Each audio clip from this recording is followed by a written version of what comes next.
Welcome to Mint Views. Up for discussion today is WhatsApp. There has been a dramatic drop in the number of downloads of WhatsApp, the messaging app, after it was hit by its spyware scandal, which happened recently. Before the news broke, or in fact by the date before October 25th, in the 9-day period before that, it was actually recording almost 1 million downloads per day in India.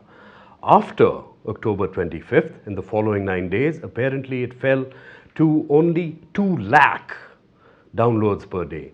That's an 80% crash. Looks like people have got scared, and it looks like this is across the country. Is this irrational, or are we really vulnerable, all of us? That's what we have to discuss today. Shrija, so are we really vulnerable? Yeah, just like you mentioned, Arish, with this dramatic decrease in WhatsApp downloads, we have seen a mass migration. I wouldn't call it mass, but a considerable migration to other messaging platforms such as Signal and Telegram, which registered a 63% and 10% increase, respectively. But I wouldn't say that this shift is rational, because as you see, no messaging app is bulletproof, and the fact is this recent fiasco with WhatsApp also tells you the limitations which exist in its system of end-to-end encryption. And Signal incidentally also uses the same kind of end-to-end encryption which is used by WhatsApp. So I would say that all messaging apps intrinsically are vulnerable, so this shift definitely doesn't make sense. So you're saying every single phone that has WhatsApp and can be targeted by Pegasus, which is the software, the spyware of the Israeli company NSO, which actually got into these phones, can get into any other phone as well? Right. I see. Rohit, what do you think about this? I would differ from Shrija. I think it's completely rational to try out new platforms, and it's also a time for other players to move in.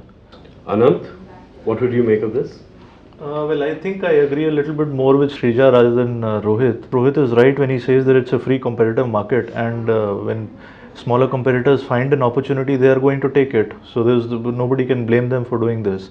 But from a customer's point of view, from a user's point of view, are they really getting into a more safe platform? As Shrija said, do we really know whether these new chat apps that they are migrating to, that they are secure from the Pegasus software that had infected the phones of WhatsApp users? And the second point is that WhatsApp was end-to-end encrypted. The hack that took place was not on the level of WhatsApp, but it was a hack of the phone, because the messages were infected, but as soon as the customer got the message, since the phone was infected, so this might happen with the new software as well, howsoever secure their communication might be.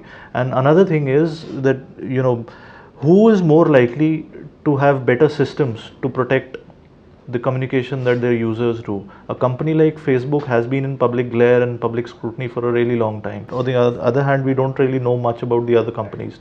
So I think from a customer's point of view, there is greater likelihood that a company like Facebook would have instituted or introduced greater controls to make sure that their chat is secure. Signal and Telegram seem to be the other ones, the principal rivals. But WhatsApp is the one that people seem to be afraid of. Shrija, does that make sense? It does make sense, and Anand said that WhatsApp is end-to-end encrypted, which is right. But then you see its calling feature was vulnerable, and that is how Pegasus actually ended up hacking WhatsApp itself. So it's not entirely safe. The concern is valid. You see, the Saudis used the NSO services to spy on their dissident Jamal Khashoggi, the famous Washington Post columnist who was eventually murdered in Turkey. So the concerns are valid. But I would also slightly agree with Anant and Shrija as well, that no platform today is completely foolproof. And if you look at the legal complaint that WhatsApp has lodged against NSO Group, the complaint says that the Pegasus spyware was actually designed to intercept communication on all platforms, including WhatsApp, Telegram, iMessage, Skype, etc. So I'm not too sure whether any platform is more, say, safe than WhatsApp itself. So it looks like that almost all of them seem to suffer some deficiencies in terms of security. Also, there are numbers to look at. India has a WhatsApp base of 400 million. And by switching, do people gain anything? Because after all, you need the largest possible network for a messaging app to work. Is that a point, do you think, Anand? Yeah, and one point I wanted to make is the kind of fees that NSO charges for the hacks that are alleged to have taken place. Apparently, they charge more than $500,000 for every 10 hacks.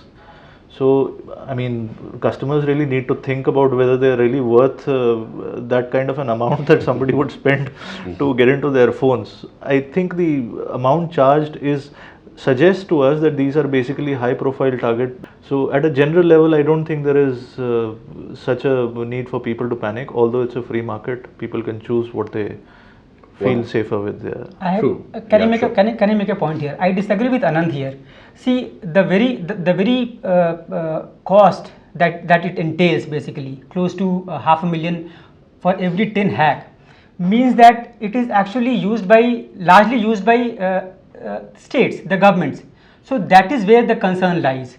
In general, though, the probability of an ordinary person on WhatsApp being spied upon via Pegasus seems to be rather low because, as Anant just pointed out, it actually costs a lot of money.